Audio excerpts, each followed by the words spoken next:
Me estaba arreglando para la cena del domingo en casa de mi hijo, cuando mi abogado me mandó un mensaje. «Llámame ahora, no vayas allá». Lo que descubrió sobre el plan de mi nuera y de mi hijo lo cambió todo para siempre. Me había levantado temprano ese domingo, nerviosa como quinceañera, porque Rodrigo, mi único hijo, me había invitado a cenar. Hacía semanas que no pasábamos tiempo juntos. Semanas en las que cada llamada mía terminaba con un «Te marco luego, mamá, estoy ocupado». Pero ese domingo era diferente. Él mismo había insistido. «Mamá, ven a casa. Vanessa preparó tu mole favorito». Yo había sonreído al colgar. Tal vez las cosas finalmente estaban mejorando entre nosotros. Estaba frente al espejo, poniéndome los aretes de plata que mi difunto esposo me regaló hace 30 años, cuando mi celular vibró sobre el tocador. Era un mensaje del licenciado Durán, mi abogado. Apenas 2 palabras en mayúsculas. «Llámame urgente». El corazón se me encogió. Ernesto Durán nunca escribía así. Era un hombre calmado, metódico, de esos que pesan cada palabra antes de pronunciarla. Lo conocía desde hacía 15 años, desde que me ayudó con el testamento de mi esposo. Marqué con manos temblorosas. «Estela, gracias a Dios, contestas».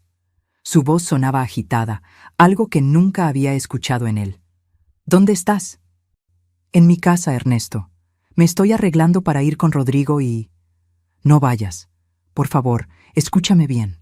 No vayas a esa casa». El vestido azul que sostenía en la otra mano se me resbaló de los dedos. «¿Qué? ¿De qué hablas?» «Es la cena con mi hijo. Él mismo me invitó». «Estela, encontré algo. Algo muy grave. Necesito que vengas a mi oficina ahora mismo. O si prefieres, voy para tu casa». Mi respiración se volvió pesada. Afuera, el sol de la tarde entraba por la ventana, pero de repente sentí frío. «Ernesto, me estás asustando. ¿Qué está pasando?» Hubo un silencio que duró apenas segundos, pero se sintió como una eternidad. «Tu casa, Estela. Ya no es tuya. Las piernas me fallaron. Tuve que sentarme en la orilla de la cama». «¿Cómo que no es mía?» «Claro que es mía. La compré con mi propio dinero. Trabajé 30 años para...» «Firmaste una cesión total de propiedad hace 6 meses. Tu hijo es el dueño legal ahora. Y hay más, mucho más. Pero no puedo decírtelo por teléfono.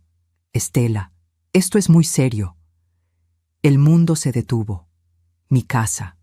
La casa que levanté con bordados, con mis manos cansadas, con las madrugadas frente a la máquina de coser después de que mi esposo murió. La casa donde crié a Rodrigo, donde están las fotografías de mi vida entera. «Vengo para allá», susurré. «Dame 20 minutos». Colgué. Me quedé sentada, mirando el vestido azul tirado en el suelo. Y entonces entendí algo que me heló la sangre. Aquella cena no era una reconciliación, era una trampa. Si algo en esta historia te hace sentir un nudo en el pecho, quédate hasta el final. Porque lo que descubrí esa tarde no solo me quitó la casa, me quitó la fe en mi propia sangre. Dale like, suscríbete y acompáñame en este relato, porque necesito que alguien más sepa lo que viví. Mientras manejaba hacia el despacho del licenciado Durán, las lágrimas empezaron a nublarme la vista. Tuve que detenerme en un semáforo y respirar hondo, limpiándome los ojos con el dorso de la mano. La gente pasaba a mi lado, riendo, caminando tranquila, ajena a que mi mundo acababa de colapsar. ¿Cómo había llegado hasta aquí? Mi mente voló hacia atrás, hacia los días más oscuros de mi vida. Hace 12 años, cuando mi esposo Fernando murió de un infarto fulminante, me quedé sola con 43,000 pesos en el banco y una renta que vencía en 2 meses. Rodrigo acababa de entrar a la universidad. Tenía 20 años y toda una vida por delante. Yo tenía 56, ninguna pensión y un vacío en el pecho que parecía tragarse todo. Pero no me di el lujo de derrumbarme. Me encerré en la sala de nuestra antigua casa rentada y saqué la vieja máquina de bordar que mi madre me había heredado. Esa máquina Singer negra, pesada como un ancla, que llevaba conmigo desde que era una niña. La limpié, aceité cada pieza y bordé mi primer mantel. Lo vendí en el mercado de artesanías por 300 pesos. 300 pesos que se convirtieron en 600, luego en 2000, después en 5000 a la semana. Bordaba servilletas, manteles, blusas tradicionales, fundas de cojines con flores de cempasúchil, vírgenes de Guadalupe, paisajes oaxaqueños. Cada puntada llevaba mi dolor, mi rabia, mi necesidad de sobrevivir. Trabajaba de 6 de la mañana a 11 de la noche. Mis dedos sangraban, mis ojos ardían bajo la luz amarilla del foco, pero no paraba.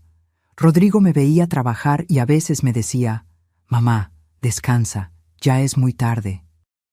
Yo le sonreía, con el hilo entre los dientes, y le contestaba: «Mijo, esto es para que tú tengas tu carrera, para que no te falte nada».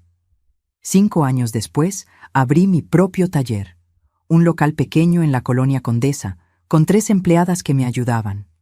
Mis bordados empezaron a venderse en tiendas boutique. Turistas extranjeros pagaban hasta 2.500 pesos por un solo mantel. Mis manos, esas manos arrugadas y callosas, estaban construyendo un futuro. Y entonces llegó el día más importante de mi vida. Tenía 63 años cuando firmé la escritura de esta casa. Mi casa. Un pequeño inmueble de 2 plantas en la colonia Roma Norte, con un jardincito al frente y una terraza donde podía ver atardeceres. Costó 3.200.000 pesos. Lo pagué en efectivo. Cada billete representaba un amanecer frente a la máquina, una orden cumplida, un sí de algún cliente satisfecho. El notario me entregó las llaves y yo lloré como nunca había llorado. Llamé a Rodrigo esa tarde. Él ya se había graduado de ingeniero industrial, trabajaba en una empresa internacional, ganaba bien. Le dije: «Hijo, ya tenemos casa propia, ya nunca más vamos a depender de nadie». Él vino esa noche, cargando una botella de sidra. Brindamos en la sala vacía, sentados en el suelo porque aún no tenía muebles. Me abrazó fuerte y me dijo: «Mamá, eres la mujer más fuerte que conozco». Guardé esas palabras como un tesoro. Además de la casa, logré ahorrar 847.000 pesos. Los tenía en una cuenta de inversión a plazo fijo. Era mi colchón, mi seguridad, mi vejez digna. Pensaba dejarle todo a Rodrigo algún día, pero como herencia, no como limosna, como el fruto de una vida bien vivida, no como un botín arrebatado. Estacioné frente al edificio donde estaba la oficina del licenciado Durán. Apagué el motor. Me miré en el espejo retrovisor. Tenía los ojos hinchados, el rímel corrido, el cabello despeinado. Pero había algo más en mi reflejo. Había miedo. Miedo de confirmar que todo por lo que había luchado, todo lo que había construido con sangre y desvelos, me había sido arrebatado por las 2 personas en las que más confiaba en este mundo. Respiré profundo, tomé mi bolsa y bajé del auto. Porque si algo había aprendido en esta vida era esto: las batallas más duras no se pelean contra extraños. Se pelean contra quienes creíste que jamás te traicionarían. El licenciado Durán me recibió en su oficina con una expresión que nunca le había visto: preocupación mezclada con rabia contenida. Me sirvió un vaso con agua y esperó a que me sentara antes de abrir una carpeta beige repleta de documentos. Pero antes de llegar a eso, necesito contarles cómo empezó todo. Cómo una mujer que yo no conocía entró en nuestras vidas y, sin que me diera cuenta, comenzó a destruir todo desde adentro. Hace 3 años, Rodrigo llegó a mi casa un sábado por la tarde con una sonrisa que no le veía desde hacía tiempo. Traía de la mano a una mujer delgada, de cabello lacio y oscuro, impecablemente vestida con un traje sastre color perla, tacones altísimos, bolsa de marca, perfume caro que inundó mi sala en cuanto entró. «Mamá, ella es Vanessa», dijo mi hijo, con esa voz emocionada de quien presenta algo importante. Es licenciada en administración, trabaja en una firma de consultoría financiera. Vanessa me extendió la mano. No me abrazó, no me sonrió con calidez, solo una sonrisa educada, medida, fría. Señora Estela, qué gusto conocerla. Rodrigo me ha hablado mucho de usted. Me cayó bien al principio. O quizá me obligué a que me cayera bien porque veía a mi hijo feliz. Hacía años que no lo veía así. Desde que su última novia lo había dejado, Rodrigo se había vuelto más serio, más encerrado en su trabajo. Vanessa parecía exitosa, inteligente, de esas mujeres que saben lo que quieren. Pensé, qué bueno que mi hijo encontró a alguien así, alguien que lo empuje a crecer. No sabía que lo que ella quería era exactamente lo que yo había construido. Los primeros meses fueron normales. Venían a visitarme los domingos. Vanessa siempre traía postres de alguna pastelería francesa carísima, esos que cuestan 180 pesos por rebanada. Yo le ofrecía mi pan dulce casero, mis conchas recién horneadas, pero ella apenas probaba un pedacito y lo dejaba en el plato. «Es que estoy cuidando mi figura, señora Estela», decía con esa sonrisa que no llegaba a sus ojos. «Pero se ve delicioso». Y entonces empezaron los comentarios, sutiles, envueltos en palabras amables, pero comentarios al fin. Un día, mientras tomábamos café en mi sala, Vanessa miró alrededor y dijo: «Señora, esta casa tiene muchísimo potencial. Con una remodelación podría valer el doble. Esos muebles vintage están lindos, pero si cambiara por algo más moderno, minimalista, imagínese el cambio». Yo sonreí incómoda. «Me gustan así. Cada mueble tiene su historia». «Claro, claro», respondió ella, tocándose el cabello perfectamente planchado. «Es solo que... bueno, a veces aferrarse al pasado nos impide crecer, ¿no cree?» Rodrigo no dijo nada, solo bebió su café en silencio. Otro domingo, mientras yo preparaba pozole en la cocina, Vanessa entró y se apoyó en la barra. «Señora Estela, ¿usted ya tiene un plan de retiro estructurado? Porque con su edad debería estar pensando en inversiones más seguras, en diversificar su patrimonio». «Tengo mis ahorros», respondí, revolviendo la olla. «Y mi negocio todavía da para vivir bien». «Ah, sí, el taller de bordados», dijo ella, con un tonito que no me gustó. «Es muy artesanal. Pero dígame, ¿ha pensado qué pasará cuando ya no pueda trabajar? ¿Cuando sus manos ya no respondan como antes?» Sentí un nudo en la garganta. Porque era una pregunta que yo misma me había hecho en las noches de insomnio. Pero escucharla de su boca, dicha así, tan fría, tan calculadora, me dolió. «Por eso ahorro», dije firmemente. «Y por eso tengo esta casa. Es mi seguridad». Vanessa asintió lentamente, como si estuviera tomando nota mental de algo. «Por supuesto, pero ¿sabe qué sería más inteligente? Poner esa casa a nombre de Rodrigo desde ahora. Así, cuando usted... bueno, cuando llegue el momento, no habrá problemas legales ni impuestos que pagar. Todo quedaría en familia, protegido». Algo en mi interior se erizó, pero no dije nada. Rodrigo seguía sin intervenir. Al mes siguiente, me anunciaron que se iban a casar. Yo organicé una pequeña reunión en mi casa para celebrar. Invité a mis amigas del taller, a algunos vecinos, a la familia. Vanessa llegó tarde, con cara de fastidio, y apenas probó la comida que había preparado con tanto cariño. «Es que no estoy acostumbrada a comida tan condimentada», me dijo en voz baja, mientras Rodrigo hablaba con un primo. Tragué saliva y sonreí. La boda fue en un salón elegante que ellos pagaron. Yo no tuve voz ni voto en nada, ni en el menú, ni en la música, ni en la lista de invitados. Era su día, me recordó Vanessa. Y yo, como madre, debía respetar sus decisiones. Me senté en esa boda sintiéndome como una invitada más, no como la madre del novio. Y después de la luna de miel en Europa, algo cambió definitivamente. Las visitas se volvieron cada vez más escasas. Rodrigo siempre estaba ocupado. Vanessa siempre tenía junta, compromiso, cansancio. Cuando yo llamaba, él contestaba con monosílabos. Cuando yo proponía vernos, él posponía. Y cuando finalmente venían, Vanessa dominaba toda la conversación. Hablaba de sus logros, sus proyectos, sus inversiones. Miraba mi casa como quien evalúa una propiedad para comprar y demoler.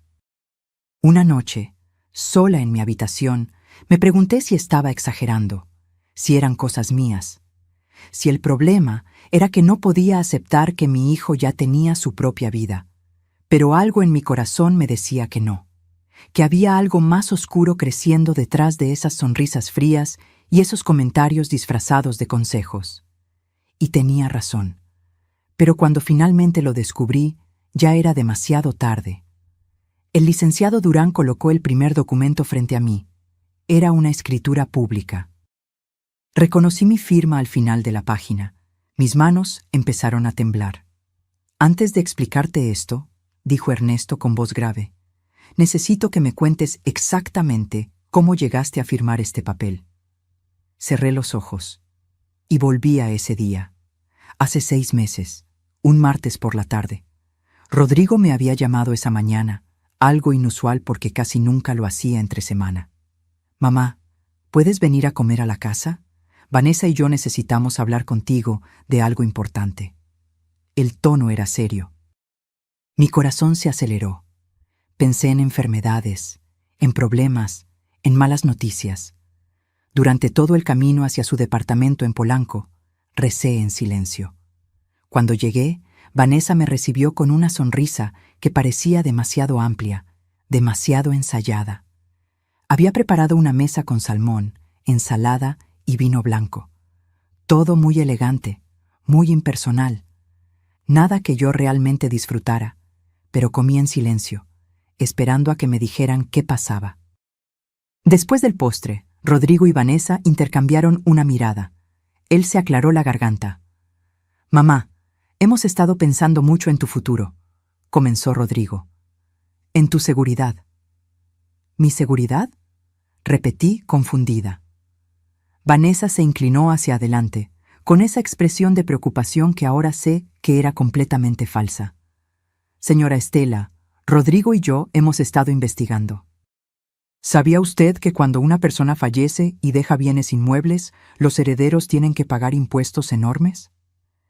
Estamos hablando de hasta el 35% del valor de la propiedad. Me quedé helada. ¿35%? Susurré. Así es, continuó ella, sacando una carpeta con papeles impresos, gráficas, números resaltados en amarillo. Su casa está valuada en más de 3 millones de pesos. Eso significa que Rodrigo tendría que pagar más de 1 millón solo en impuestos sucesorios. Y si no los paga a tiempo, el gobierno puede embargar la propiedad. Mi hijo tomó mi mano. Esa mano que yo había sostenido cuando aprendió a caminar, cuando tuvo su primera caída, cuando le rompieron el corazón por primera vez. Mamá, no queremos que pierdas tu casa. No queremos que todo tu esfuerzo se vaya a manos del gobierno. Por eso investigamos opciones legales. ¿Qué opciones? Pregunté con la voz quebrada. Vanessa deslizó más papeles hacia mí.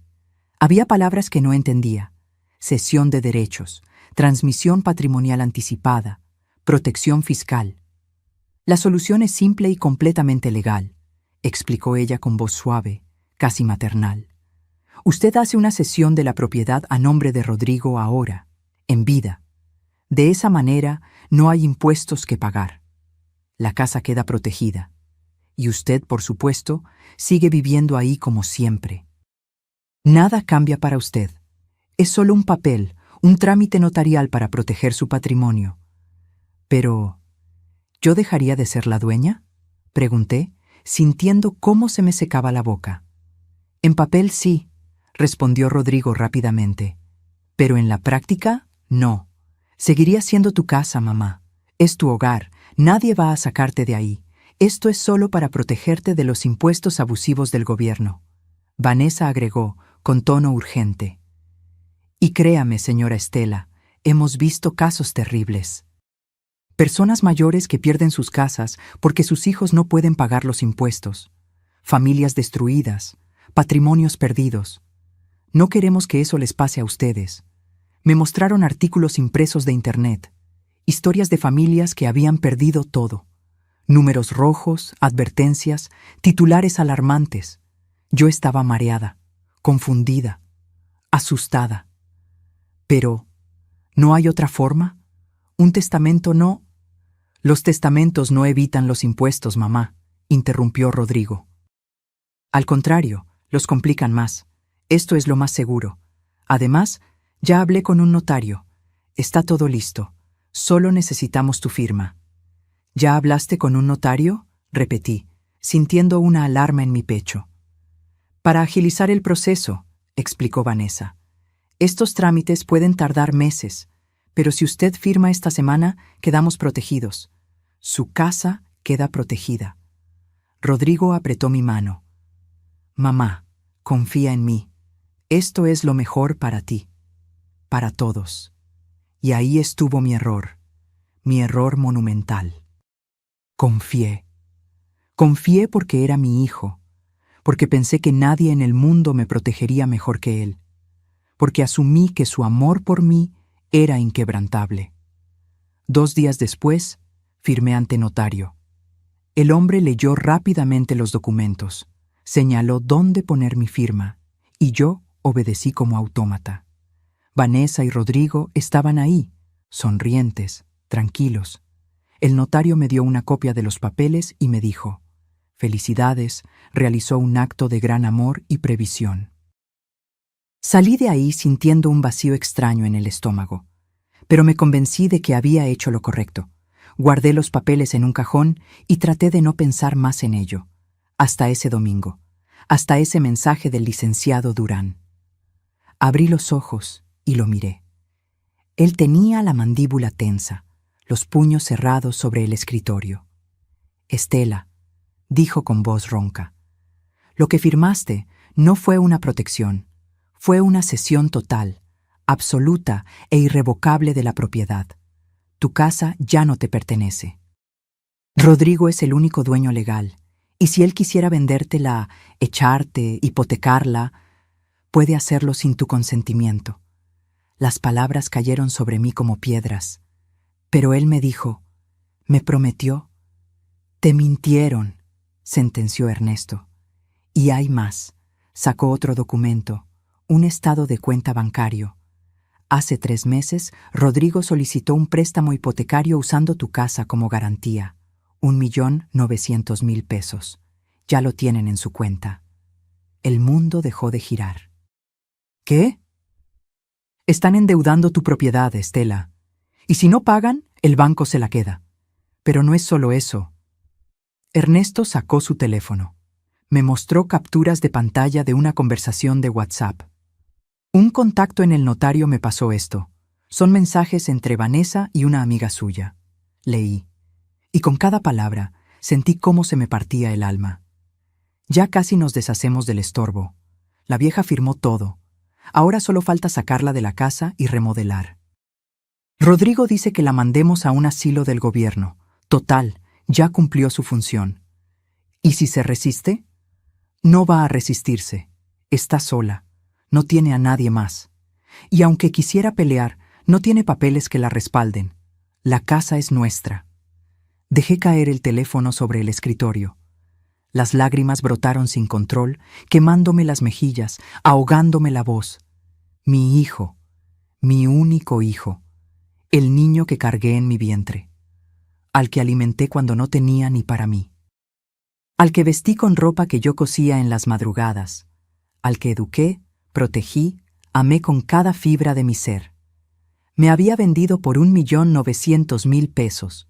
No sé cuánto tiempo estuve llorando en esa oficina. El licenciado Durán me trajo un té de manzanilla que no pude tomar. Las manos me temblaban tanto que el líquido se derramaba sobre mis piernas. Él esperó en silencio, dándome el espacio que necesitaba para procesar lo impensable. Cuando finalmente pude hablar, mi voz salió quebrada, irreconocible. ¿Cómo descubriste todo esto?» Ernesto se recargó en su silla y suspiró profundamente.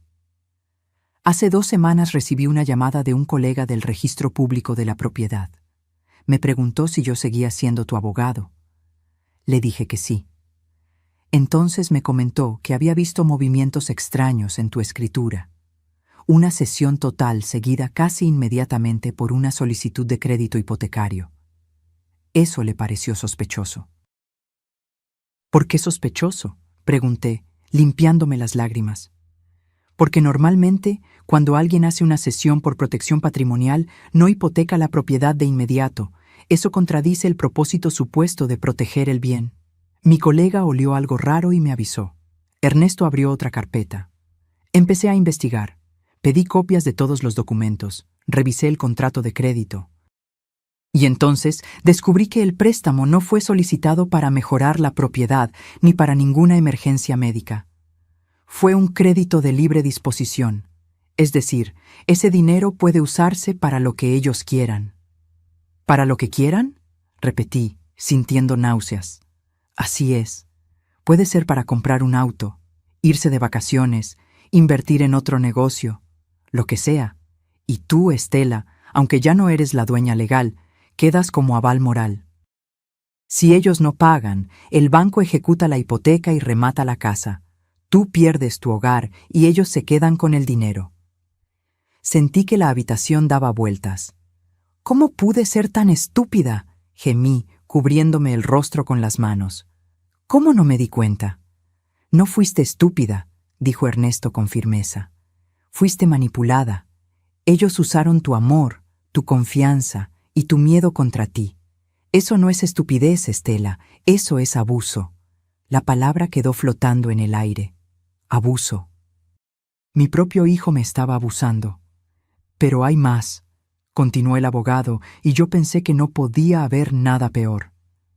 Contraté a un investigador privado, solo para estar seguros, y encontró esto. Me mostró más capturas de pantalla, esta vez de una conversación entre Rodrigo y un agente inmobiliario. ¿En cuánto podemos poner la casa? En ese sector, con esas características, podemos pedir 4.200.000 pesos. Se vende rápido. Perfecto. Pero necesito sacar primero a la inquilina actual. ¿Conoces abogados que manejen desalojos express? Claro, te paso contactos. Con el dinero correcto, en 3 meses la tienes vacía. Mi hijo me estaba llamando inquilina. Como si yo fuera una extraña. Como si no hubiera dado 30 años de mi vida para construir ese hogar. Estela, escúchame bien, dijo Ernesto, inclinándose hacia adelante. Ellos planean sacarte de tu propia casa, venderla, quedarse con el dinero del crédito más el dinero de la venta. Estamos hablando de más de 6 millones de pesos en total, y a ti te dejarían en la calle. No puede ser legal, susurré. Tiene que haber algo, alguna ley que me proteja. Legalmente, firmaste una cesión voluntaria. Ante un juez, eso es válido. Ellos pueden argumentar que fue tu decisión libre. Y sin pruebas de que hubo engaño o coacción, es muy difícil revertirlo. ¿Muy difícil o imposible? Ernesto me sostuvo la mirada. Difícil, pero no imposible. Si logramos demostrar que hubo dolo, fraude o aprovechamiento de tu vulnerabilidad como adulta mayor, podemos pelear. Pero necesitamos pruebas sólidas. Y sobre todo, necesitamos que ellos cometan un error. ¿Qué tipo de error? Que digan o hagan algo que demuestre su verdadera intención, que se confíen, que revelen su plan abiertamente. Me quedé en silencio, procesando todo. Afuera, el cielo comenzaba a oscurecerse. El domingo que había comenzado con tanta ilusión se había convertido en la peor pesadilla de mi vida. ¿Y la cena?, pregunté de pronto. ¿Por qué me invitaron hoy específicamente? Ernesto sacó un último documento. Porque mañana lunes vence el plazo para que tú firmes tu renuncia a cualquier derecho de usufructo o habitación sobre la propiedad. Es el último papel que necesitan para tener control absoluto. Si no lo firmas, pueden iniciar un proceso legal largo, pero si lo firmas, se acabó. Pueden sacarte legalmente en cualquier momento. Ahora todo tenía sentido. La invitación repentina después de semanas de silencio. El mole favorito. Las sonrisas. Todo era parte de un plan para ablandarme, para que llegara confiada, feliz, desprevenida. y después del postre sacarían unos papelitos para que yo firmara sin leer, creyendo que eran fotos o recuerdos familiares. Pero tú me advertiste a tiempo, dije mirando a Ernesto con gratitud infinita. Me salvaste de firmar eso. Por ahora, respondió él, pero Estela, ellos no se van a rendir. Cuando no aparezcas hoy, cuando no firmes mañana, van a presionarte, van a buscarte, van a intentar convencerte de todas las formas posibles. ¿Qué hago entonces?, pregunté, sintiéndome pequeña, vulnerable, rota. Ernesto juntó sus manos sobre el escritorio. Tienes dos opciones. La primera, aceptar lo que pasó, negociar con ellos algún acuerdo donde te permitan vivir en la casa hasta que mueras y rezar porque cumplan su palabra. La segunda, hizo una pausa. La segunda es pelear, reunir pruebas, grabarlos si es necesario, demostrar que te engañaron y recuperar lo que es tuyo. ¿Tengo posibilidades reales de ganar? Si haces exactamente lo que te diga, si eres valiente y estratégica, sí. Hay una ley federal de protección a adultos mayores contra violencia patrimonial. Si demostramos que hubo manipulación y abuso, podemos anular la sesión. Pero no será fácil, y tendrás que enfrentarte a tu propio hijo en un juzgado. Las lágrimas volvieron a brotar, pero esta vez eran diferentes. No eran solo de dolor. Había algo más, algo que empezaba a crecer en mi pecho como una brasa encendida. Rabia. Levanté la cabeza y miré a Ernesto a los ojos. Quiero pelear, quiero recuperar mi casa. Y quiero que paguen por lo que me hicieron. Él asintió lentamente, con una leve sonrisa. Entonces prepárate, Estela, porque lo que viene no será bonito, pero te prometo que no estarás sola. Salí de esa oficina cuando ya era de noche. Mi teléfono estaba lleno de llamadas perdidas de Rodrigo y mensajes de Vanessa. Mamá, ¿dónde estás? Ya es tarde. ¿Te pasó algo? Contesta, por favor. Estamos preocupados. La cena se está enfriando. No respondí ninguno. Conduje de regreso a mi casa que ya no era mía, y me senté en la sala a oscuras, mirando las fotografías en las paredes. Rodrigo de bebé, Rodrigo en su graduación, Rodrigo abrazándome el día que compré esta casa. ¿En qué momento ese niño se había convertido en un extraño capaz de traicionarme así? Y más importante, ¿en qué momento yo había olvidado que soy una mujer que no se rinde? Esa noche algo cambió dentro de mí. El dolor seguía ahí. Pero ahora estaba acompañado de algo más fuerte: determinación. Pasé toda la noche despierta, sentada en mi cama, con la espalda contra la cabecera, mirando el techo mientras las horas se arrastraban con una lentitud insoportable. Mi teléfono no dejaba de sonar. Llamadas, mensajes. Cada vibración era como un puñal en el estómago. A las 2 de la mañana, Rodrigo dejó un mensaje de voz. Su tono había cambiado. Ya no sonaba preocupado, sonaba molesto. Mamá, esto es ridículo. No contestas el teléfono, nos dejaste plantados, nos hiciste quedar mal. Al menos ten la decencia de explicarnos qué pasó. Llámame mañana temprano. Borré el mensaje sin terminar de escucharlo. El lunes en la mañana, el licenciado Durán me llamó. «Estela, ¿cómo amaneciste?» No dormí, respondí con voz rasposa. Lo imaginé. Escucha, tengo un plan. Pero necesito que confíes en mí y que hagas exactamente lo que te voy a pedir. Dime, quiero que vayas a esa cena. Me senté en la cama de golpe. ¿Qué? ¿Estás loco? No pienso... Escúchame, interrumpió con calma. Necesitamos pruebas. Necesitamos que ellos revelen sus intenciones. Y la mejor forma de conseguirlo es que tú vayas, finjas que no sabes nada, y los dejes hablar. Lleva tu celular grabando en el bolso. Graba todo. Cada palabra, cada gesto, cada comentario. Ernesto, no puedo. No puedo sentarme frente a ellos y actuar como si... Sé que es difícil, pero es la única manera. Si no tenemos pruebas contundentes de su plan, será tu palabra contra la de ellos. y ante un juez ellos pueden argumentar que todo fue legal y transparente. Necesitamos que se cuelguen solos. Cerré los ojos. Respiré hondo. ¿Y si no puedo? ¿Y si me derrumbo ahí mismo? No te vas a derrumbar, dijo Ernesto con firmeza, porque eres más fuerte de lo que crees, y porque has sobrevivido cosas peores que una cena incómoda.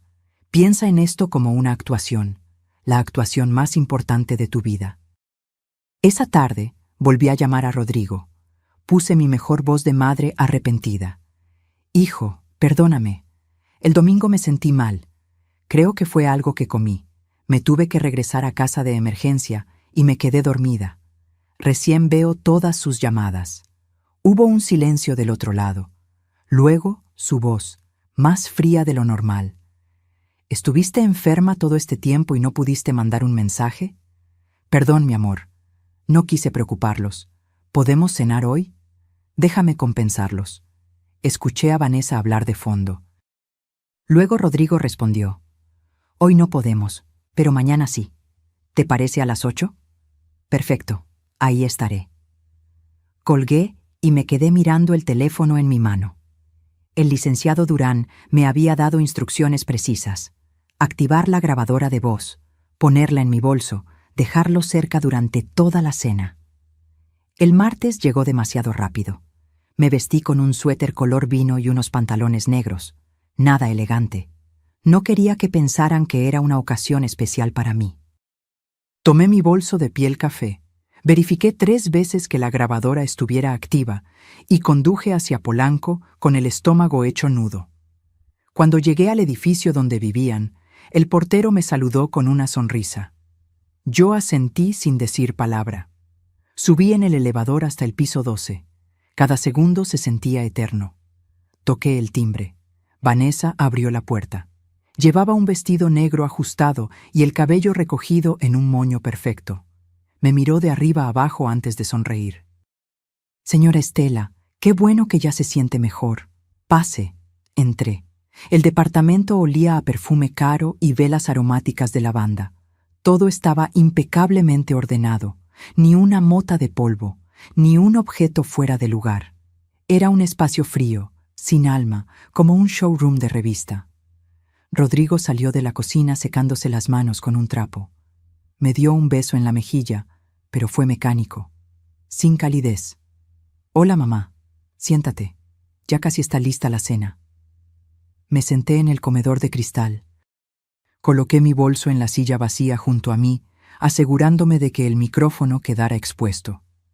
Vanessa sirvió vino. Yo apenas lo toqué. Rodrigo trajo los platos, un risotto con champiñones. Nada que ver con el mole que supuestamente habían preparado el domingo. Comimos en silencio durante los primeros minutos. Yo sentía sus miradas sobre mí, evaluándome, midiendo cada uno de mis movimientos.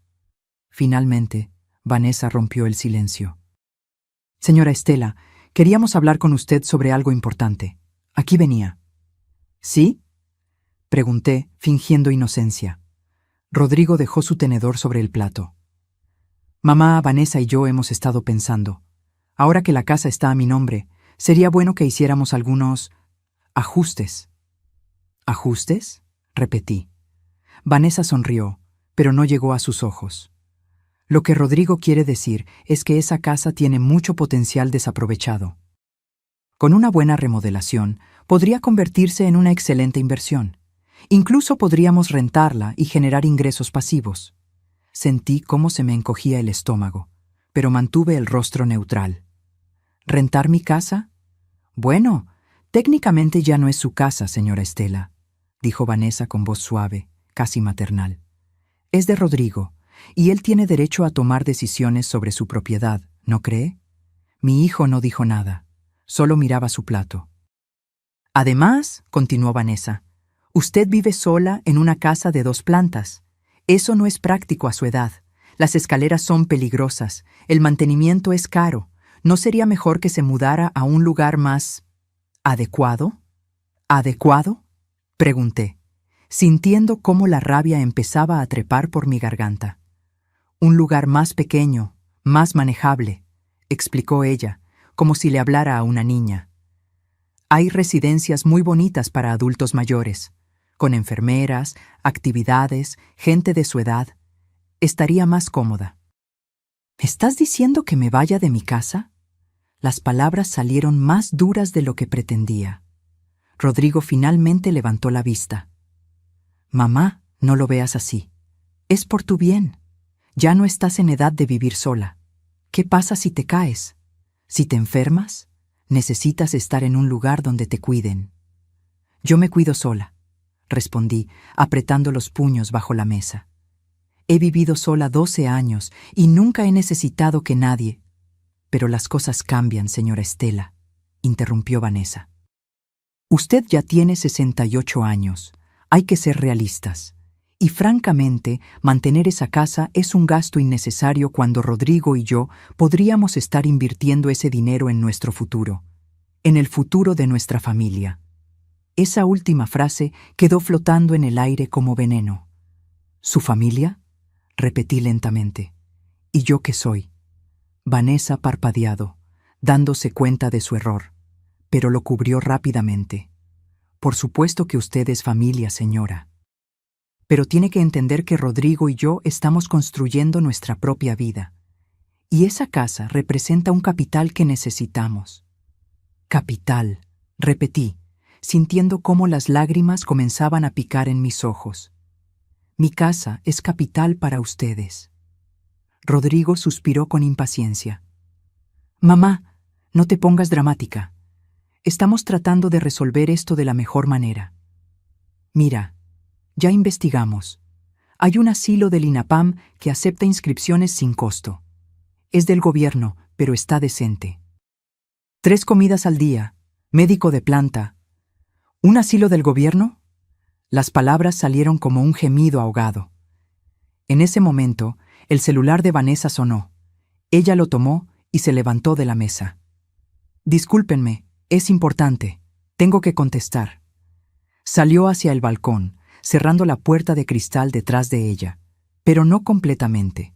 Quedó entreabierta. Rodrigo y yo nos quedamos solos. Él no me miraba. Jugaba con el tenedor, moviendo el arroz de un lado a otro del plato. ¿Así de fácil? Le pregunté con voz temblorosa. ¿Así de fácil te deshaces de mí? No es eso, mamá. Es solo que... ¿Qué, Rodrigo? ¿Qué es? Él levantó la voz por primera vez. Que necesito ese dinero. ¿Está bien? Vanessa y yo tenemos planes. Queremos comprar un terreno en Cuernavaca, construir una casa propia. Pero no podemos hacerlo si todo tu patrimonio está atascado en esa casa vieja que ni siquiera usas completa. Me quedé sin aire. Esa casa vieja es lo que construí para ti, susurré. Cada ladrillo, cada ventana, cada metro cuadrado, fue pensando en dejarte algo, en que tuvieras un respaldo. Y te lo agradezco, mamá, pero ya no soy un niño. Tengo 32 años y necesito tomar mis propias decisiones. Desde el balcón, escuché la voz de Vanessa hablando por teléfono. Hablaba lo suficientemente alto como para que sus palabras llegaran hasta la sala. Sí, ya casi nos deshacemos del problema. La vamos a mandar a un asilo de gobierno, imagínate, pero al menos recuperamos la inversión. No, no ha sido difícil. La vieja es dócil, cree todo lo que le decimos.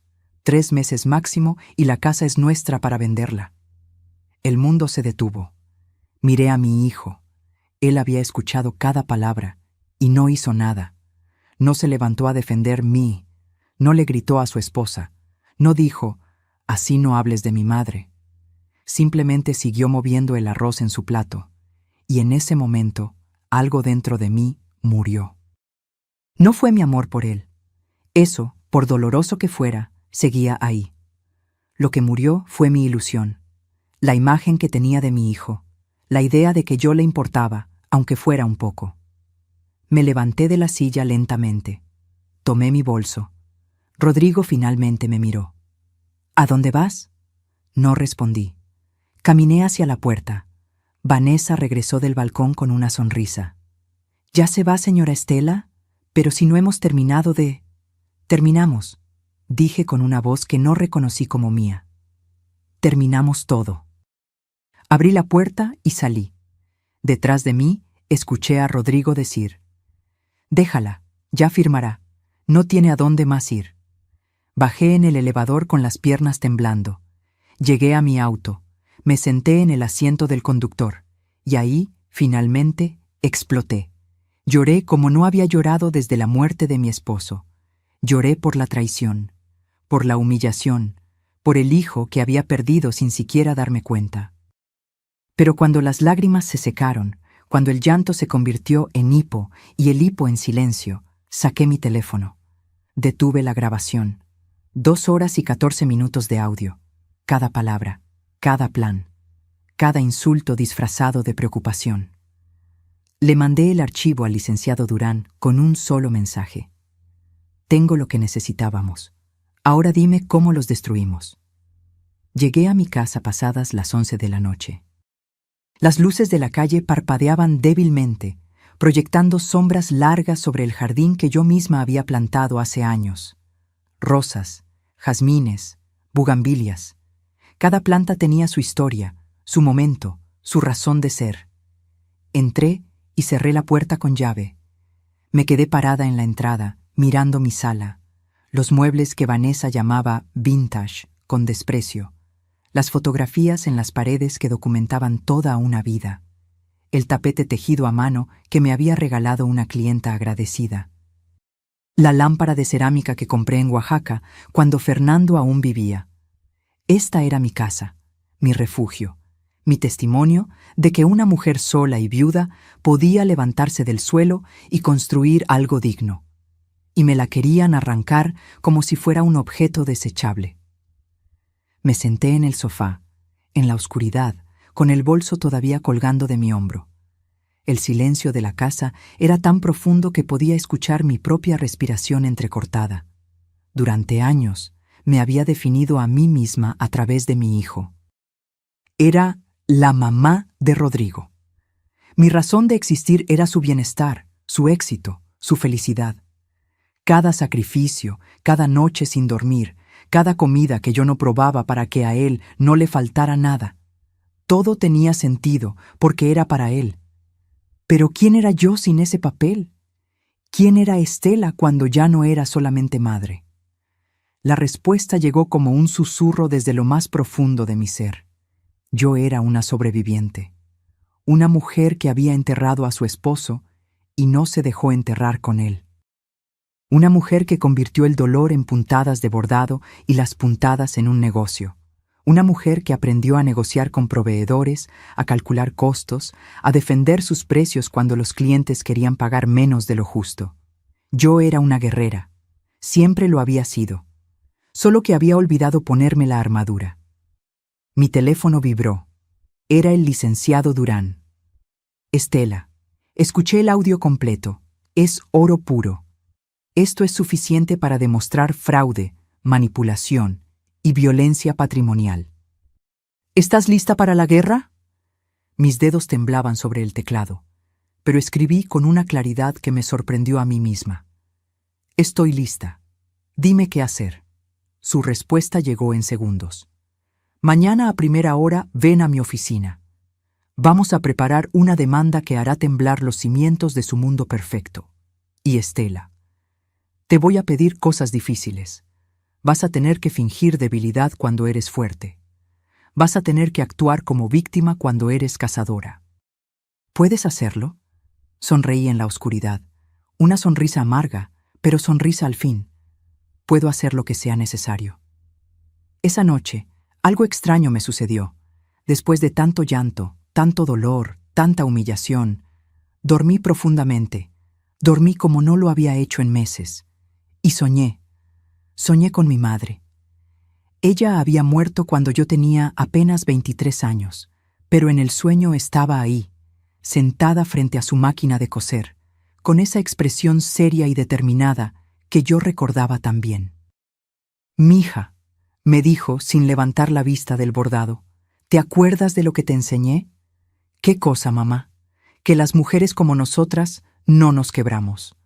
Nos doblamos, sí, el viento nos sacude, la vida nos golpea, pero no nos quebramos, porque estamos hechas del mismo material que los cactus, espinosas por fuera, resistentes por dentro y capaces de florecer incluso en el desierto. Desperté con las mejillas mojadas, pero esta vez no de tristeza. Era algo distinto. Algo que se sentía como despedida y bienvenida al mismo tiempo. Me levanté, me di una ducha larga y me vestí con cuidado.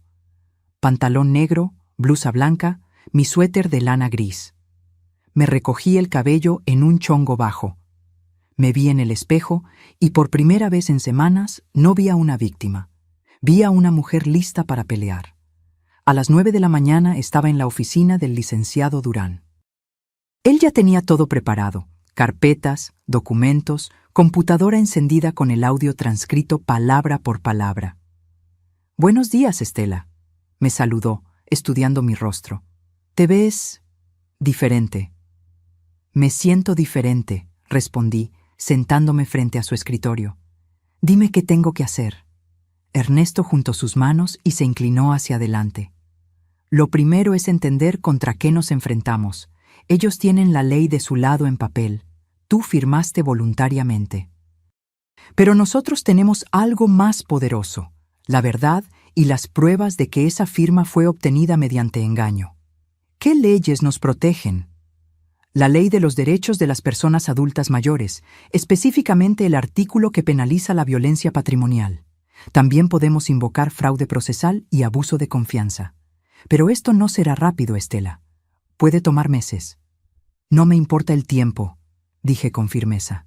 «Me importa ganar». «Bien, entonces esto es lo que vamos a hacer». Ernesto desplegó un plan detallado. Primero, presentaríamos una demanda de nulidad de la cesión de propiedad basada en dolo y error sustancial. Adjuntaríamos el audio como prueba principal, más un peritaje psicológico que demostrara que yo había sido manipulada emocionalmente. Segundo, solicitaríamos una medida cautelar para congelar cualquier transacción sobre la propiedad mientras durara el juicio. Eso evitaría que Rodrigo vendiera la casa antes de que se resolviera el caso. Tercero, presentaríamos una denuncia penal por fraude y violencia patrimonial contra adultos mayores, que es un delito federal con penas de hasta 8 años de prisión. ¿Prisión?, repetí, sintiendo un escalofrío. Si se comprueba el delito, sí. Pero Estela, tengo que preguntártelo directamente. ¿Estás dispuesta a que tu hijo enfrente consecuencias penales? La pregunta quedó suspendida en el aire, como una guillotina. Cerré los ojos. Vi al niño de 5 años que lloraba cuando se caía. Al adolescente que me abrazaba cuando yo lloraba por su padre. Al joven que me había dicho: «Eres la mujer más fuerte que conozco». Pero también vi al hombre que me llamó inquilina, que permitió que su esposa me llamara estorbo y vieja, que planeaba encerrarme en un asilo del gobierno para quedarse con mi patrimonio. Abrí los ojos. Estoy dispuesta a lo que sea necesario para recuperar mi dignidad. Ernesto asintió lentamente. Entonces hay algo más que debes saber. Para que este plan funcione, necesitamos que ellos se sientan confiados, que crean que ganaron. Quiero que los llames, que te hagas la derrotada y que les digas que estás dispuesta a negociar. ¿Negociar? Finge que aceptas irte de la casa a cambio de una pequeña mensualidad. Diles que solo quieres mantener la paz, que no quieres problemas. Mientras más seguros se sientan, más errores cometerán, y nosotros estaremos documentando todo. ¿Quieres que me humille más? Quiero que juegues al ajedrez, Estela. A veces, para dar jaque mate, tienes que sacrificar piezas primero. ¿Confías en mí? Lo miré fijamente. Este hombre me había avisado a tiempo. Me había creído cuando todo el mundo habría pensado que era una vieja paranoica.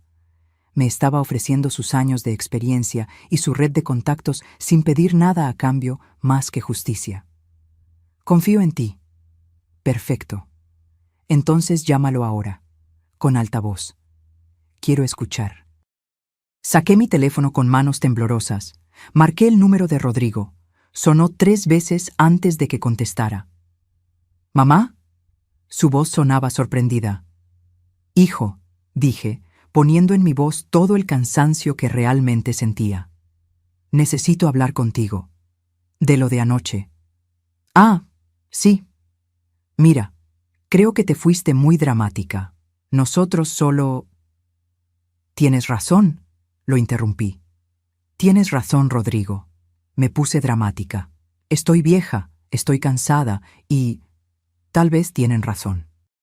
Tal vez sí necesito un lugar más pequeño, más manejable. Hubo un silencio del otro lado. Luego, ¿en serio? En serio, pero quiero pedirte algo. No me mandes a un asilo del gobierno, por favor. Déjame buscar un departamento chico que pueda rentar y dame una ayuda mensual para los gastos. No mucho, solo lo suficiente para vivir con dignidad. Escuché a Vanessa hablar de fondo, aunque no pude entender qué decía. Luego Rodrigo respondió: ¿Cuánto necesitarías? Unos 6,000 pesos al mes. Para renta, comida, gastos básicos. Está bien, dijo él demasiado rápido, demasiado aliviado. Podemos hacer eso, pero necesito que firmes los papeles que te iba a dar ayer. Los de renuncia al usufructo.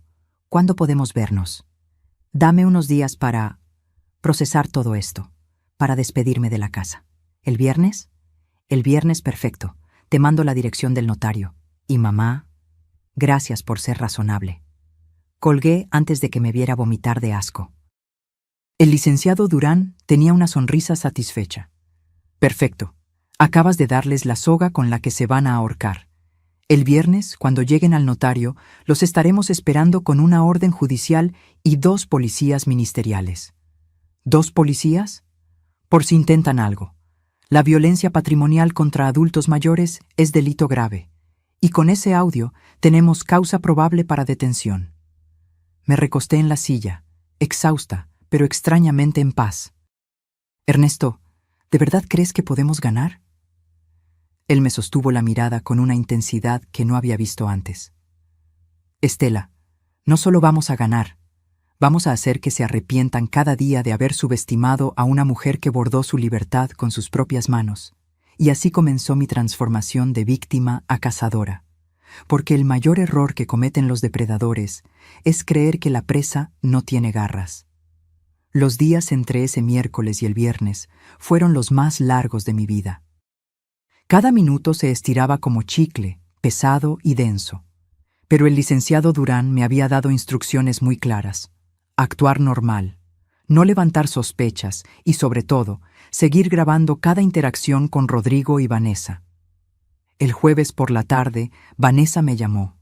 Su voz sonaba dulce, casi maternal, el tipo de dulzura que usan las serpientes antes de morder. Señora Estela, ¿cómo está? Rodrigo me contó de su conversación. Quiero que sepa que tomó una decisión muy sabia. Apreté el teléfono contra mi oreja, con la grabadora activada. Gracias, Vanessa. Supongo que tienen razón. Ya no tengo edad para mantener una casa tan grande. Exactamente. Y mire, quiero que sepa que nosotros no somos malas personas. Los 6,000 pesos mensuales están garantizados. Es lo justo, ¿no? Usted nos da la casa, nosotros cuidamos de usted. Nos da la casa. Como si fuera un intercambio justo. Como si 30 años de mi vida valieran 6,000 pesos al mes. Sí, es justo, mentí, sintiendo cómo la bilis me subía por la garganta. Perfecto. Entonces mañana a las 11 en el notario. Ya está todo preparado. Solo tiene que firmar y listo. Todos contentos. Ah, y señora Estela... ¿Sí? No es necesario que lleve abogado ni nada de eso. Es un trámite sencillo. Entre familia, ¿verdad? La confianza es lo más importante. Sonreí amargamente.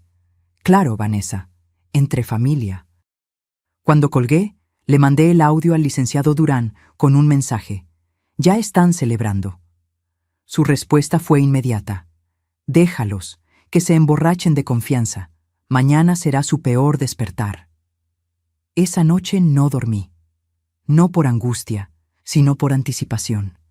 Era como la víspera de Navidad cuando era niña, pero en lugar de esperar regalos, esperaba justicia. Me levanté a las 5 de la mañana. Me bañé con calma, dejando que el agua caliente relajara mis músculos tensos. Me vestí con mi mejor conjunto, un traje sastre color beige que había comprado para la graduación de Rodrigo, pero nunca usé. Me maquillé ligeramente. Me puse los aretes de perlas que Fernando me regaló en nuestro 20º aniversario. Me miré al espejo y vi a una mujer que no reconocía del todo. Seguía siendo yo, pero había algo diferente en mis ojos. Algo duro, algo que brillaba con determinación. A las 9 de la mañana llegué a la oficina del licenciado Durán.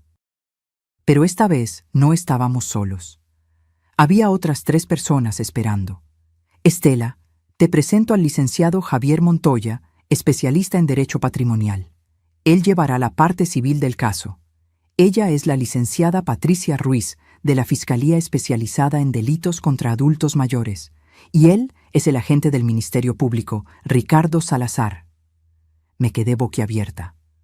¿Todo esto?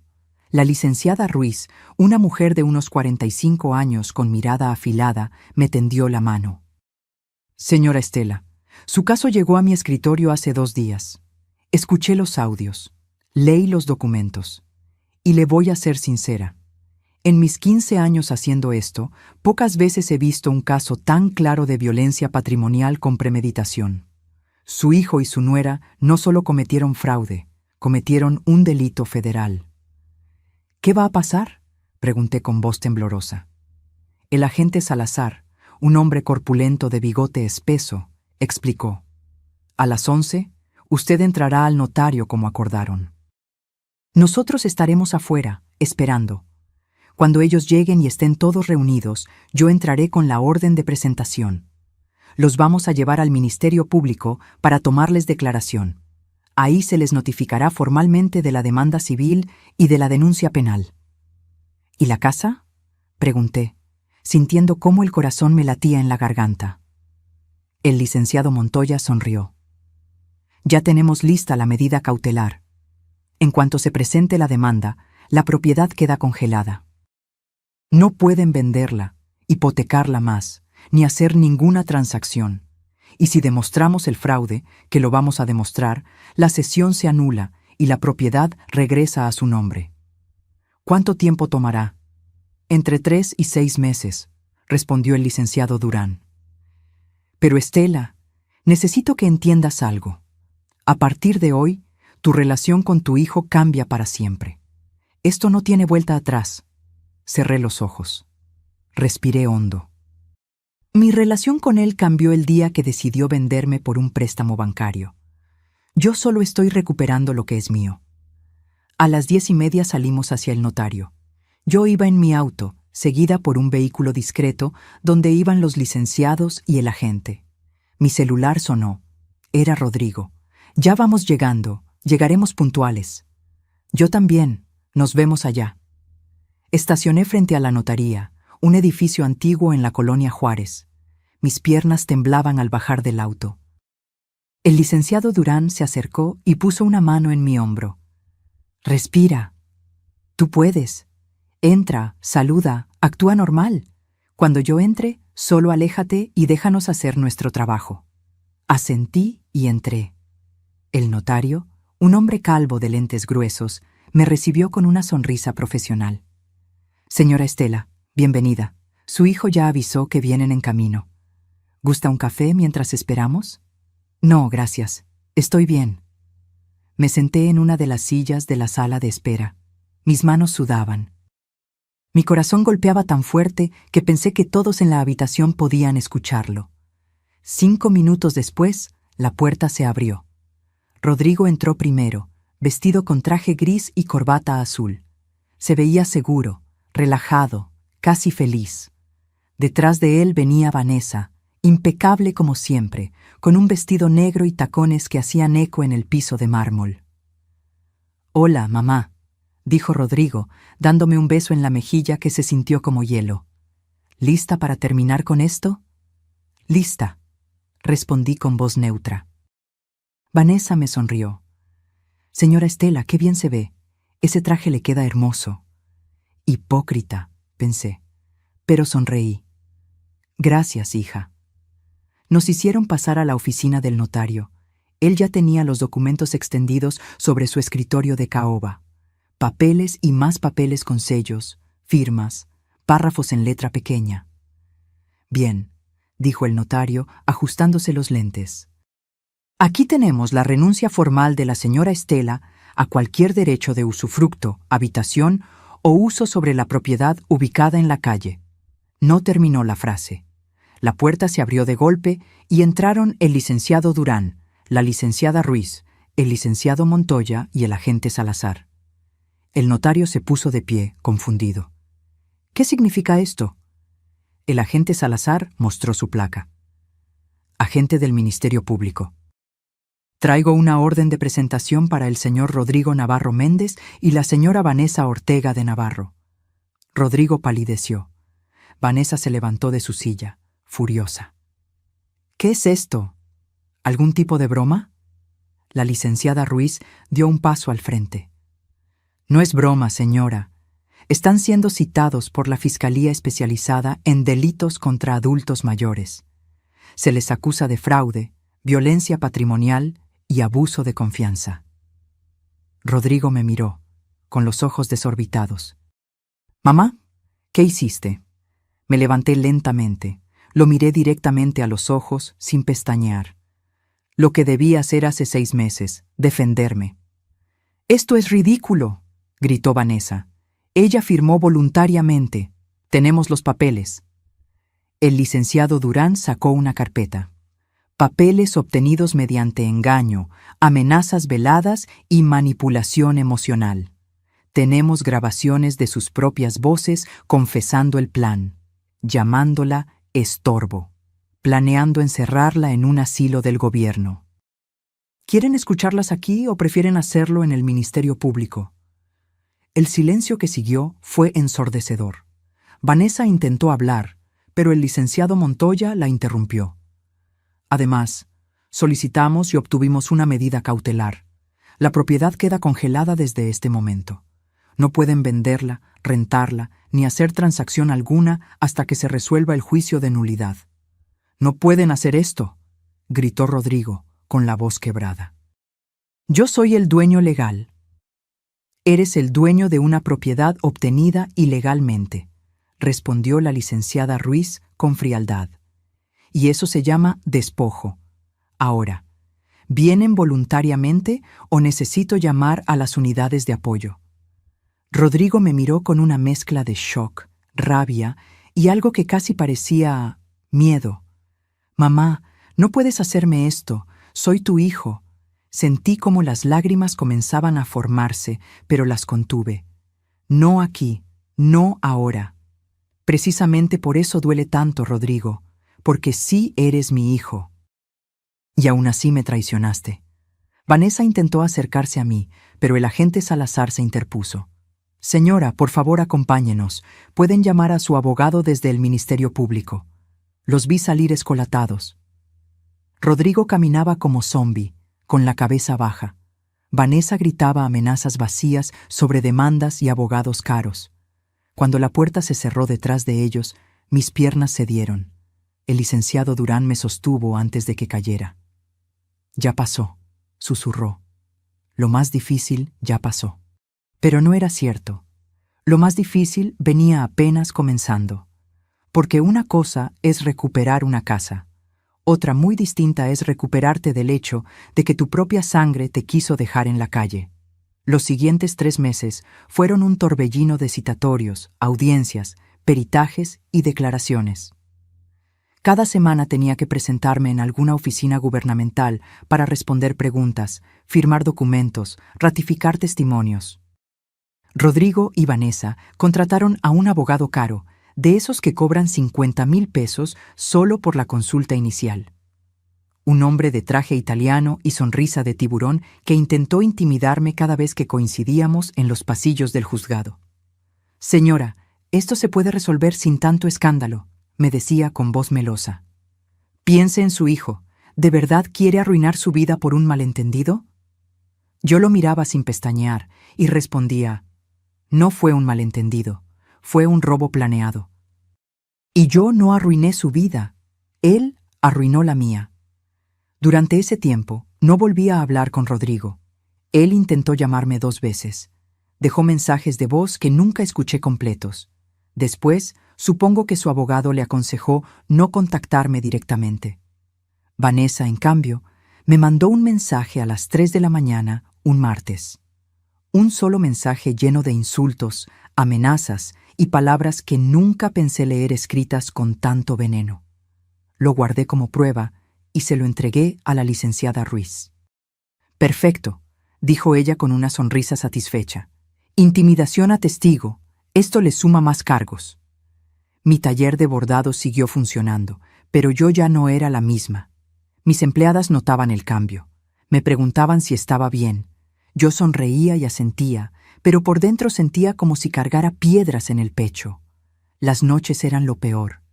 Me despertaba a las 3 de la mañana, empapada en sudor, con pesadillas donde Rodrigo era un niño otra vez, y yo lo perdía en una multitud. Soñaba que lo buscaba, gritando su nombre, pero él nunca volteaba.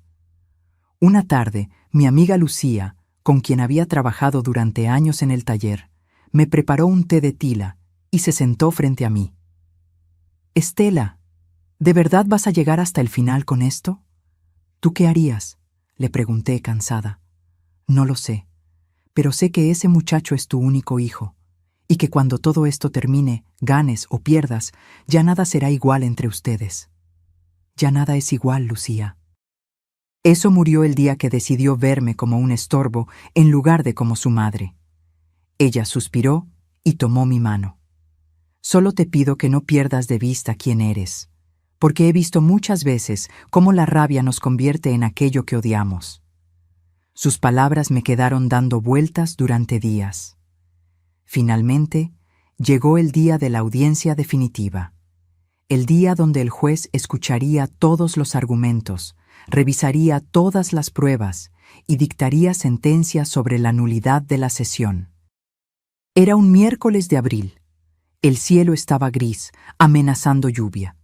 Me levanté a las 6 de la mañana, me vestí con un traje azul marino y me recogí el cabello en un chongo impecable. Quería verme digna. Quería que el juez viera a una mujer seria, no a una víctima desesperada. El licenciado Durán pasó por mí a las 8. «¿Lista?», preguntó, estudiando mi rostro. «Lo más lista que puedo estar para ver a mi hijo sentarse en el banquillo de los acusados». El juzgado estaba en el centro de la ciudad, un edificio antiguo con techos altos y pasillos que olían a papel viejo y desinfectante. Subimos al 3er piso, donde estaba la sala de audiencias. Rodrigo y Vanessa ya estaban ahí, sentados con su abogado. Él llevaba traje negro, corbata gris y lucía demacrado. Había perdido peso. Tenía ojeras profundas. Vanessa, en cambio, mantenía su compostura de hielo, con un vestido gris perla y el cabello perfectamente liso. Cuando entré, Rodrigo levantó la vista. Nuestros ojos se encontraron por un segundo que se sintió eterno. Vi dolor en su mirada, arrepentimiento, tal vez, o quizás solo miedo a las consecuencias. Yo aparté la vista primero. Nos llamaron a la sala. Era un espacio rectangular con paredes color crema, un estrado donde se sentaba el juez y bancas de madera para las partes. Me senté junto a mis abogados. Rodrigo y Vanessa se sentaron del otro lado, a apenas 3 metros de distancia. El juez entró. Era un hombre de unos 60 años, con cabello blanco y mirada penetrante. Se sentó, acomodó sus papeles y habló con voz firme. «Estamos aquí para resolver la demanda de nulidad de cesión de propiedad interpuesta por la señora Estela Méndez Cordero contra su hijo, Rodrigo Navarro Méndez, y su nuera, Vanessa Ortega de Navarro. También atenderemos la denuncia penal por violencia patrimonial contra adultos mayores. Procederemos con la presentación de pruebas». El licenciado Montoya se puso de pie y comenzó a exponer el caso. Habló durante 20 minutos, explicando cronológicamente cómo me habían engañado, cómo usaron mi miedo a perder mi patrimonio para manipularme, cómo solicitaron el préstamo hipotecario sin mi conocimiento. Luego vino el momento más duro, reproducir los audios. La voz de Vanessa llenó la sala. Ya casi nos deshacemos del problema. La vamos a mandar a un asilo de gobierno, imagínate, pero al menos recuperamos la inversión. Vi cómo Rodrigo cerraba los ojos, apretando los puños sobre sus piernas. Después, el audio de su conversación con el agente inmobiliario. Necesito sacar primero a la inquilina actual. El abogado defensor intentó objetar, argumentando que los audios habían sido obtenidos sin consentimiento. Pero la licenciada Ruiz respondió con calma. Los audios fueron grabados por la propia víctima durante conversaciones en las que ella estaba presente. Es completamente legal bajo la Ley de Protección de Datos Personales cuando se trata de documentar un delito. El juez asintió y permitió que continuaran. Luego fue mi turno de declarar. Me puse de pie, con las piernas temblando. Caminé hasta el estrado. Puse mi mano sobre la Biblia y juré decir la verdad. El licenciado Montoya me hizo preguntas básicas primero. Mi nombre, mi edad, mi ocupación. ¿Cómo había adquirido la propiedad? Señora Estela, ¿puede describir con sus propias palabras qué le dijeron su hijo y su nuera cuando le pidieron que firmara la cesión? Respiré hondo. Me dijeron que era para protegerme, que si yo moría, Rodrigo tendría que pagar más de 1 millón de pesos en impuestos. Me dijeron que era solo un trámite en papel, que yo seguiría viviendo en mi casa como siempre. Me lo juraron. ¿Y usted les creyó? Sí, porque era mi hijo, porque pensé que él jamás me haría daño. ¿Cuándo se dio cuenta de que la habían engañado? Las lágrimas comenzaron a rodar por mis mejillas, pero mi voz se mantuvo firme. Cuando mi abogado me llamó para decirme que ya no era dueña de nada, que habían hipotecado mi casa y que planeaban sacarme para venderla. ¿Cómo se sintió en ese momento? Miré directamente a Rodrigo. Él tenía la cabeza baja, evitando mi mirada. Sentí que me moría. Sentí que 30 años de trabajo, de sacrificio, de amor incondicional, no habían significado nada para él. Sentí que mi único hijo me había vendido por dinero. El silencio en la sala era absoluto. Luego fue el turno del abogado defensor de interrogarme. Se puso de pie con expresión severa. Señora Estela, ¿es cierto que usted firmó los documentos voluntariamente frente a un notario? Firmé lo que mi hijo me pidió que firmara, confiando en él. ¿Leyó los documentos antes de firmar? El notario los leyó rápidamente. Yo confié en que mi hijo no me mentiría. Señora, usted es una mujer de 68 años, dueña de un negocio exitoso. ¿Me está diciendo que no tiene la capacidad de leer un documento legal antes de firmarlo? Sentí la rabia trepar por mi garganta. Tengo la capacidad. Lo que no tenía era razón para desconfiar de mi propio hijo. ¿No es cierto que usted está haciendo todo este teatro porque se arrepintió de su decisión? ¿Que ahora quiere quedarse con la casa que voluntariamente cedió? «Objeción», gritó el licenciado Montoya. «Está hostigando a la testigo».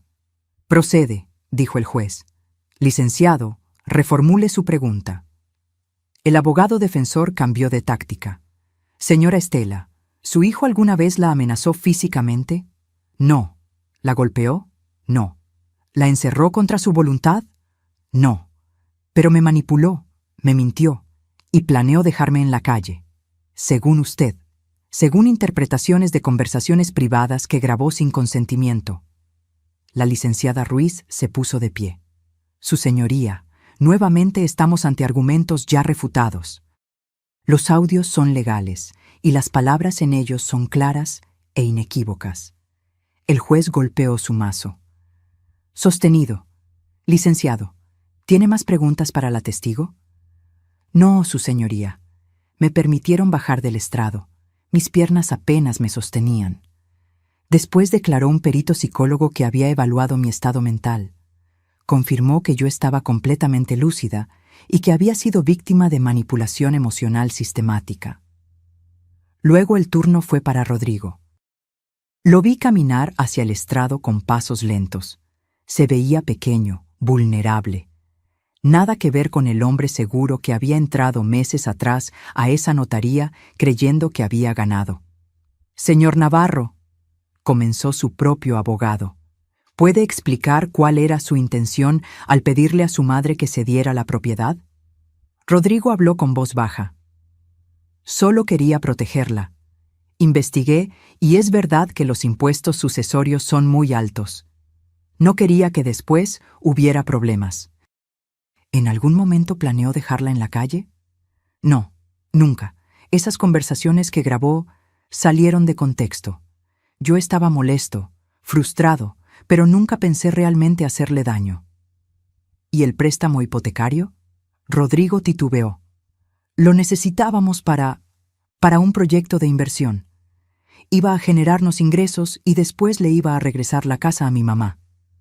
¿Por qué no le explicó eso antes de solicitar el crédito? Porque pensé que se preocuparía innecesariamente. Ahora fue el turno del licenciado Montoya de interrogarlo. Señor Navarro, ¿es cierto que usted le dijo a un agente inmobiliario que necesitaba desalojar a la inquilina actual, refiriéndose a su madre? Rodrigo palideció. ¿Eso fue sí o no? Sí, pero no lo decía en serio. Tampoco lo decía en serio cuando su esposa dijo que su madre era un estorbo y usted no la corrigió.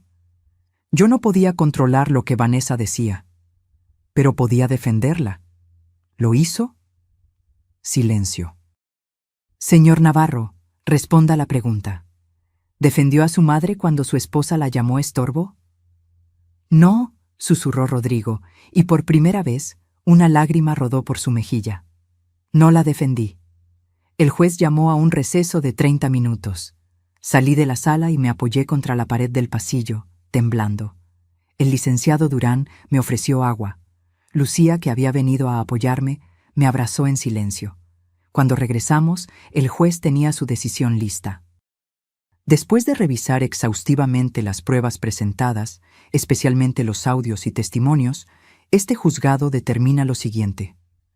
Mi corazón latía tan fuerte que apenas podía escuchar. Primero, se declara nula la cesión de propiedad realizada por la señora Estela Méndez Cordero a favor de su hijo Rodrigo Navarro Méndez, por haberse realizado bajo engaño, manipulación y error sustancial inducido dolosamente. Segundo, la propiedad ubicada en calle Tabasco número 43, Colonia Roma Norte, se restituye inmediatamente a nombre de su legítima propietaria, la señora Estela Méndez Cordero. Tercero, el préstamo hipotecario obtenido fraudulentamente queda como responsabilidad exclusiva del señor Rodrigo Navarro Méndez y la señora Vanessa Ortega de Navarro, quienes deberán liquidarlo sin que la propiedad ni la señora Estela tengan responsabilidad alguna. Cuarto, se condena al señor Rodrigo Navarro Méndez y a la señora Vanessa Ortega de Navarro al pago de 650,000 pesos por concepto de daño moral y gastos legales a favor de la señora Estela Méndez Cordero. Quinto, se turna el expediente a la Fiscalía para determinar si procede proceso penal por los delitos de fraude y violencia patrimonial contra adultos mayores. El mazo cayó. Se levanta la sesión. El mundo pareció detenerse.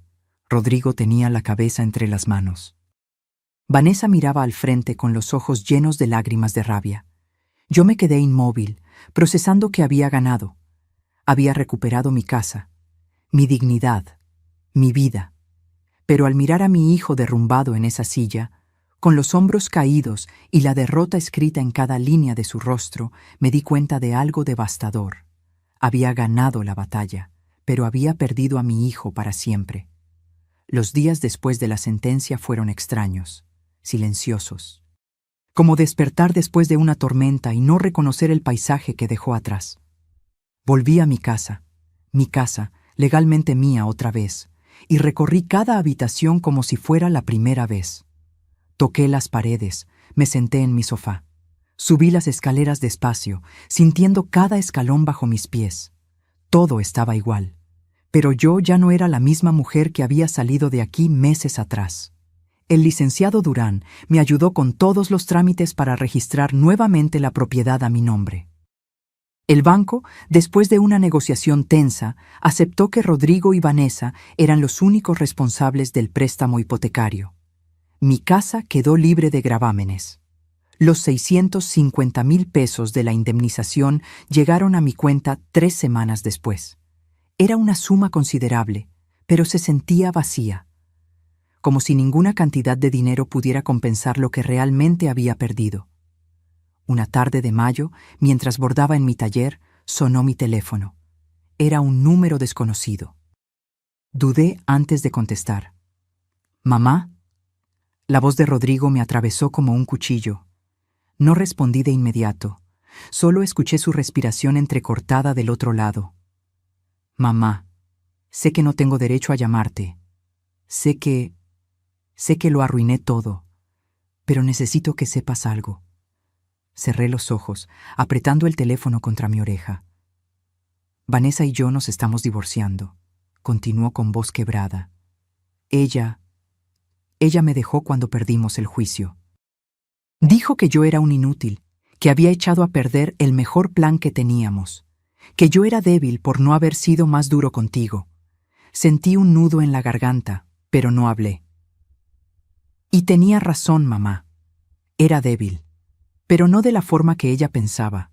Era débil porque la dejé controlarme, porque permití que me convenciera de que tú eras un estorbo, porque olvidé quién eres realmente.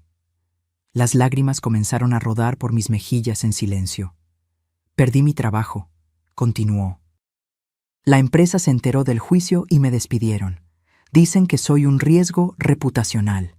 Estoy viviendo en un departamento chico que renté con lo poco que me quedó, y todos los días me despierto pensando en cómo pude traicionarte así. Rodrigo. Finalmente hablé, con voz ronca. No, déjame terminar. Por favor, necesito decirte esto, aunque después nunca más quieras saber de mí. Mamá. Pasé 32 años de mi vida viéndote levantarte cada día antes del amanecer. Te vi coser hasta que te sangraban los dedos. Te vi llorar por mi papá y aún así seguir adelante. Te vi construir un negocio de la nada. Y en lugar de honrar ese legado, en lugar de protegerte como tú me protegiste toda mi vida, te apuñalé por la espalda. Su voz se quebró completamente. No espero que me perdones. No merezco tu perdón. Solo necesitaba que supieras que me odio por lo que te hice. Y que si pudiera regresar el tiempo, daría todo lo que tengo por no haber firmado nunca ese maldito préstamo. Por haberte defendido cuando Vanessa te insultaba. Por haber sido el hijo que merecías en lugar del monstruo en el que me convertí. El silencio que siguió fue denso, cargado de años de amor, dolor, traición y arrepentimiento. Rodrigo, dije finalmente, limpiándome las lágrimas. Te voy a decir algo que necesitas escuchar, y después de esto, depende de ti qué decides hacer con tu vida. Dime, el perdón no es algo que se da porque alguien lo pide. Se da cuando la persona ofendida está lista para soltar el peso del rencor. Y yo todavía no estoy lista. Escuché cómo sollozaba del otro lado. Lo que me hiciste fue imperdonable. Me quitaste la paz. Me quitaste la confianza. Me hiciste dudar de mi propio juicio. Y sobre todo, me hiciste sentir que no valía nada para ti. Mamá. Pero, continué, pero eres mi hijo. Y aunque quisiera odiarte, aunque quisiera borrarte de mi vida como tú intentaste borrarme de la tuya, no puedo. Porque el amor de madre no se apaga así de fácil, Rodrigo. Es como esas brasas que siguen ardiendo bajo la ceniza, aunque todo parezca muerto. ¿Qué quieres decir? Que no voy a fingir que nada pasó, que no vamos a volver a ser lo que éramos, porque eso ya no existe. Pero tampoco voy a cerrarte la puerta para siempre. ¿Me estás dando una oportunidad? Te estoy diciendo que el perdón se gana, Rodrigo, no con palabras. No con lágrimas, se gana con acciones, con tiempo, con que me demuestres que entendiste la lección, que creciste, que te convertiste en un hombre de verdad, no en el títere de una mujer manipuladora. ¿Cómo? ¿Cómo te lo demuestro? Eso lo tienes que descubrir tú solo. Pero te voy a dar un consejo. Empieza por reconstruirte a ti mismo. Consigue trabajo. Paga tus deudas. Aprende a vivir con las consecuencias de tus decisiones. Y sobre todo, aprende a mirarte al espejo sin sentir asco. Hubo una larga pausa. ¿Y si lo logro? ¿Si de verdad cambio? ¿Habrá espacio para mí en tu vida otra vez? Tal vez, respondí honestamente. O tal vez no. Eso dependerá de muchas cosas. Pero por ahora, lo que necesito es espacio, distancia, tiempo para sanar lo que ustedes rompieron. Lo entiendo, dijo con voz pequeña. Y mamá, aunque no sirva de mucho, te amo. Siempre te he amado. Simplemente perdí de vista lo que realmente importaba. Yo también te amo, Rodrigo. Por eso duele tanto. Colgué antes de derrumbarme completamente. Los meses siguieron su curso. El verano llegó con su calor sofocante. Mi taller empezó a recibir más pedidos. Una tienda boutique en San Miguel de Allende me hizo un pedido de 50 manteles bordados a mano. El trabajo me mantenía ocupada, y eso era bueno. No tenía tiempo para hundirme en el dolor. Una tarde de agosto, Lucía entró al taller con una expresión seria. «Estela, hay una mujer afuera que quiere hablar contigo. Dice que se llama Gabriela y que su historia es parecida a la tuya». Salí y encontré a una señora de unos 70 años, con el rostro surcado de arrugas y los ojos llenos de tristeza. «¿Señora Estela? Mi nombre es Gabriela Ramírez. Vi su caso en las noticias, y yo estoy pasando por algo similar con mi hija y mi yerno. Me están presionando para que les firme mi departamento. Dicen que es por protección, pero después de ver lo que le pasó a usted, tengo miedo. La hice pasar, le preparé un café, y escuché su historia. Era casi idéntica a la mía. Las mismas palabras, las mismas promesas, la misma manipulación disfrazada de amor. «¿Qué puedo hacer?», me preguntó con voz temblorosa. «No quiero perder mi hogar, pero tampoco quiero perder a mi hija». Le di el contacto del licenciado Durán. Le expliqué los pasos que debía seguir, y le dije algo que ella necesitaba escuchar. «Gabriela, proteger tu patrimonio no es una traición a tus hijos, es un acto de amor propio, y si ellos realmente te aman, lo entenderán». Ella se fue con una chispa de esperanza en los ojos. Esa noche no pude dormir. Pensé en cuántas mujeres como Gabriela y como yo había en México. Cuántas madres siendo manipuladas. Cuántos hijos aprovechándose de la confianza ciega de quienes les dieron la vida. A la mañana siguiente, llamé al licenciado Durán. «Ernesto, quiero hacer algo. Quiero usar parte de la indemnización para crear algo útil». «¿Qué tienes en mente?»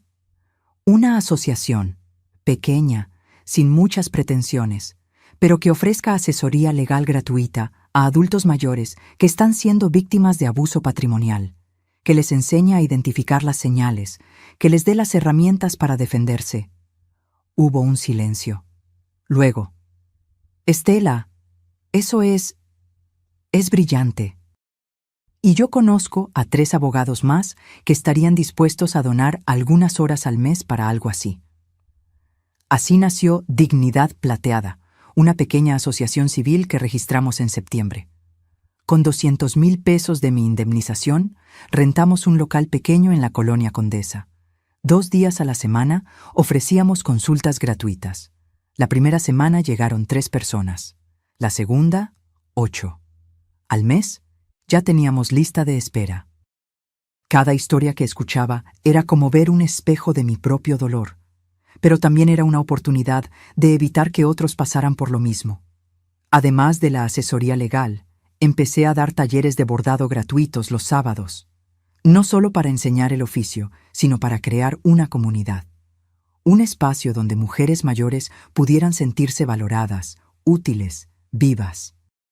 Una de mis alumnas, doña Carmela, de 73 años, me dijo algo que nunca olvidaré. «Señora Estela, yo vengo aquí no solo por el bordado. Vengo porque después de que mis hijos me abandonaron en un asilo, pensé que mi vida había terminado. Pero usted me enseñó que todavía hay belleza que crear. Todavía hay propósito. En noviembre, 6 meses después de la sentencia, recibí una carta certificada. Era de Rodrigo. Con manos temblorosas, la abrí. Mamá, no espero respuesta a esta carta. Solo quiero que sepas que conseguí trabajo en una constructora. Es un puesto modesto, muy por debajo de lo que ganaba antes, pero es honesto. Estoy pagando poco a poco el préstamo que arruinó todo. Me va a tomar años liquidarlo, pero lo voy a hacer. También empecé terapia psicológica. El terapeuta me ha ayudado a entender cómo permití que Vanessa me manipulara, cómo confundí el amor con la obsesión por aparentar éxito, cómo traicioné los valores que tú me inculcaste. Cada semana deposito 1,000 pesos en una cuenta de ahorro. No sé para qué exactamente. Tal vez algún día pueda devolverte aunque sea una mínima parte de lo que me diste toda tu vida. O tal vez solo es mi forma de recordarme que las cosas valiosas se construyen con paciencia, no se roban.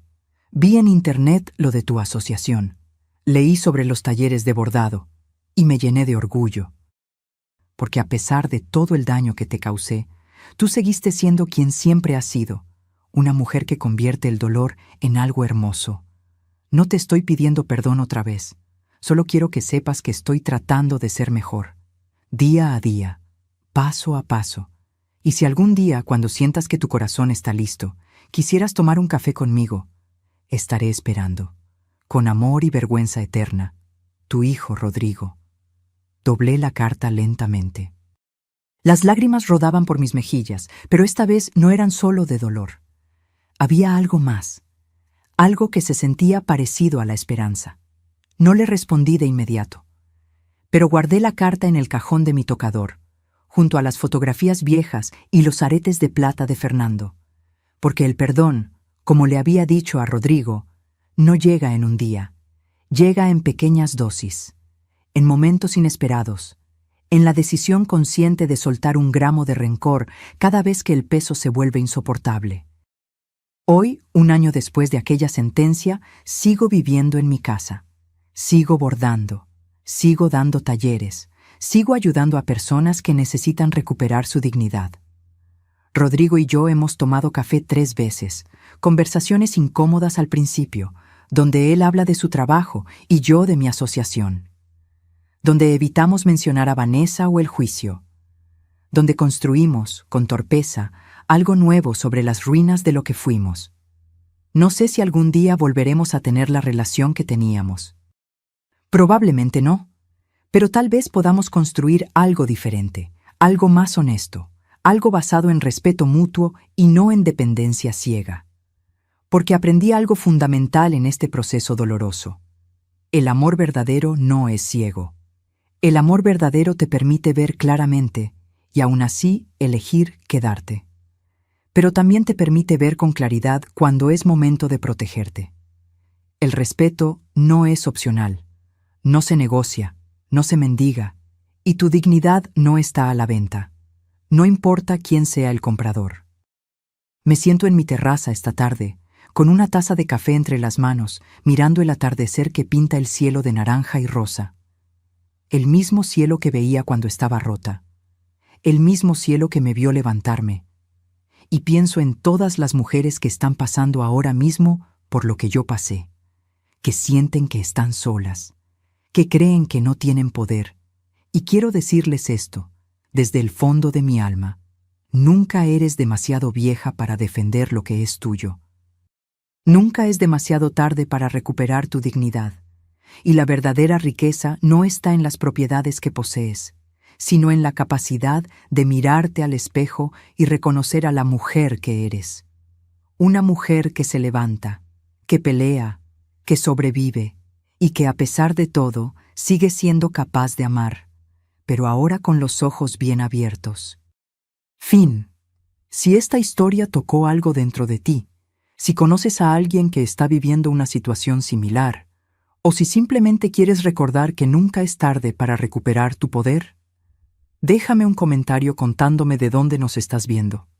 Escribe tu país, tu ciudad, porque historias como esta no conocen fronteras, y tal vez tu comentario sea el empujón que alguien más necesita para defenderse.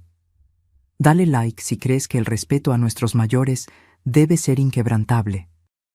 Y suscríbete para seguir acompañándome en estas confesiones de vida real que nos recuerdan lo fuerte que podemos ser cuando decidimos no rendirnos.